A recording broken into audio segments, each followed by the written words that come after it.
Good morning, everybody. How's everybody doing today? All right, I think I got everybody on this morning. All right, perfect. All right, happy Wednesday, right? We are on hump day. All right, that's exciting. We are halfway through the week, and we are, it is cold here, but the wind is not blowing, so it isn't. I'm going to say it's not bad. So it was actually negative 13 here this morning when I got up, and I think the wind, there was a little wind chill, and I think it was like negative 25 with the wind chill or whatever. But yeah, the actual temperature was negative 13. The wind was not bad at all. So here we will take it, and we just keep being resilient, right? We just keep moving on with our day. All right. So I'm going to dive right in, guys. Hey, just a reminder, you guys can win things. So jump on whatever video you're watching, like and comment on it. And I will do the drawing here on February 14th or February 15th, excuse me. So I will go ahead and draw for a free one-on-one with me. We can talk about any of the stuff we're talking about in my videos, real estate. Everybody needs to have a quick little coaching on real estate. Even if you've done it before, guys, even if you've done it before. So you might as well earn a free one. All right. Okay. We're going to jump in today. I've been talking about short sale. Why have I been talking about this? Because it's a super shameful thing. And anybody that has ever had to go through it feels like it is super shameful and don't hardly ever want to talk about it. Okay. Nobody wants to sit in the crowd and go, I short sold my house, and you don't see them raise their hand and go, me too, me too, me too. I did too. They just sit back there and they don't say anything. Okay. So we're going to talk about short sale recovery. This is an important step. Right here is an important step. And all the steps from here are important. Okay. Not only emotionally, mentally, but also physically and financially. All right. So you're going to want to pay attention to these. Okay. Guys, the biggest thing is, as I'm going to call out, is there is light at the end of the tunnel. You just have to look for it. Okay. I'm sorry. I need a drink here. There is light at the end of the tunnel. You just have to look for it, guys. This is not the end of the world. If you have made the decision and it seems like short sale is all you can do, and where I was at that point, that was all they told me, all the options that I had. But if you've done all of the options, if you've investigated, and this is where you have made a collective decision of the path that you need to take, I'm calling it out. Don't be ashamed. Don't. It is a wasted emotion on this time, okay? Don't be ashamed. It does not mean that you are any different of a character. Your character does not change. Your financial status may have changed, but who you are as a person has not changed, okay? This changes you because you learn from it, but you and who you are and what you represent has not changed. And if you sit here and you think that you are the only one that you know that has ever gone through this, I'm going to say you look yourself in the mirror and you call out BS. All right. Okay. So maybe you're selling a house. Maybe your friend down the road is trying to survive cancer. Are they ashamed that they have cancer? No. It's a bad thing they didn't choose, guys. It's a bad thing they didn't choose, but they are dealing with it the best way that they know how, okay? And that is the big thing that I did not realize when they told me I had to go into short sale because we were not living in our house. It was a part of the 2008. It was actually in 2011, but it all kind of bled together, okay? It was part of that, the mortgage scam, where they were shoving people into foreclosures. And the thing that I didn't realize is it was shameful for me because I thought, well, this means I'm a failure. I can't even keep my family's house. That's the mental thing that we put around it, but that is not true. Okay. It is absolutely not true.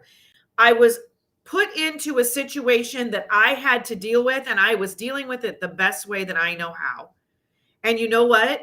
I did deal with it the best way that I know how. It still bothers me that I spent all that time feeling very, sorry, I'm getting teared up. It bothers me that I spent all that time wasted on feeling like a failure because we were moving on to something new. We were moving on to something new. They made me feel like something that they stepped in when I talked to the mortgage company. To the point that when I got my second mortgage, I was like, I had such PTSD from it. Let's call that out. Such PTSD from it. I went to a bank and said, "Hey, I don't want my mortgage sold. What can you do?" It was a higher interest rate, but they got me taken care of and they didn't sell my thing. Now I know a little better. Now, hindsight being 2020 and being part of being a real estate agent, I know better. Okay. But don't let this be shameful. Do not. Do not. It isn't any different than somebody who has a serious health problem that they did not ask for. You did not ask to be put in this position. It is just your best option at this moment.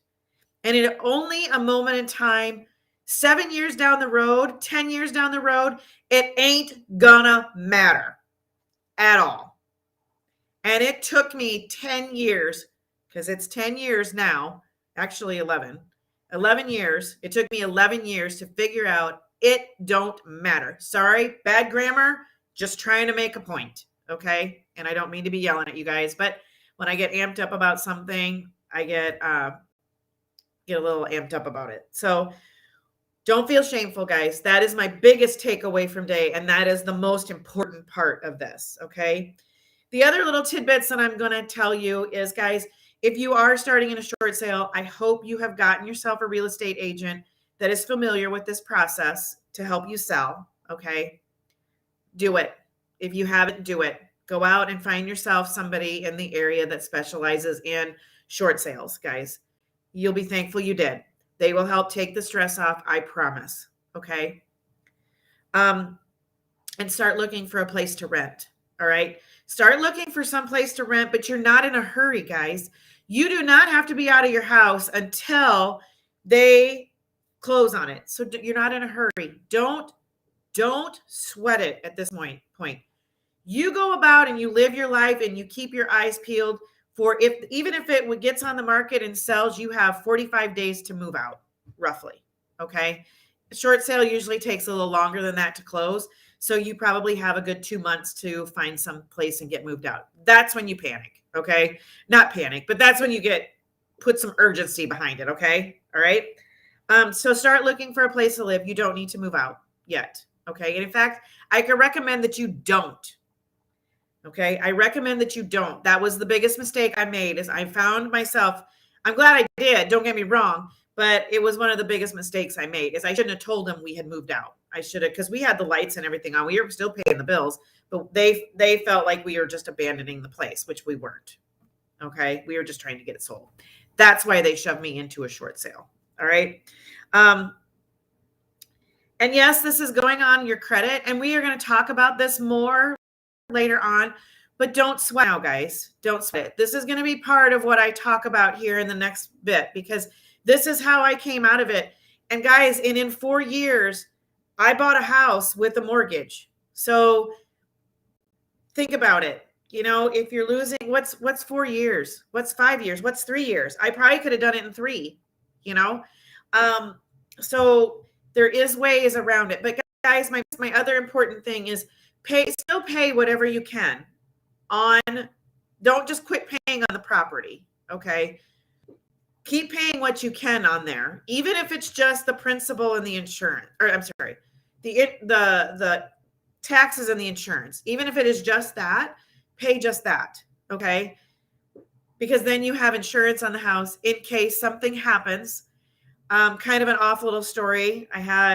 Since I've been doing this, I had a gentleman reach out to me the other day that said that God blessed him because he was in the situation in 2008 where he was embarking on a short sale. And he said, not that this was a blessing, but it was a blessing. He said they had full coverage. They had replacement insurance on their house. So the house actually caught on fire and they had to tear it down. He said what it did is the insurance, they took the big part of the insurance money and paid off the back of what they owed. And then they rebuilt the house. They started rebuilding the house. And at this point, he was able to get himself in a position to where they didn't lose the property. So all the dominoes fell together. But that's what I'm saying. Just keep up the insurance, keep up the taxes, because if something does happen, you don't want to be responsible for that. Okay. So anyway, so do that. So don't feel shameful. Keep up paying what you can and just casually start looking for some place to rent because you are going to have to move. But this isn't a big deal. Okay. All right. It's just 4 years out of your life. All right. 4 years that you're going to have to rent before you can buy something else. All right. All right. You guys have an amazing day. Guys, if you like this content, pop over to my free, get in my free group over on Facebook. The link is in the description. Pop over there. We love to have conversations about this. We talk about this, and also we dig more into some of the feelings around this and around other things. So, all right, pop over there. I hope to see you guys all tomorrow. Have a great day.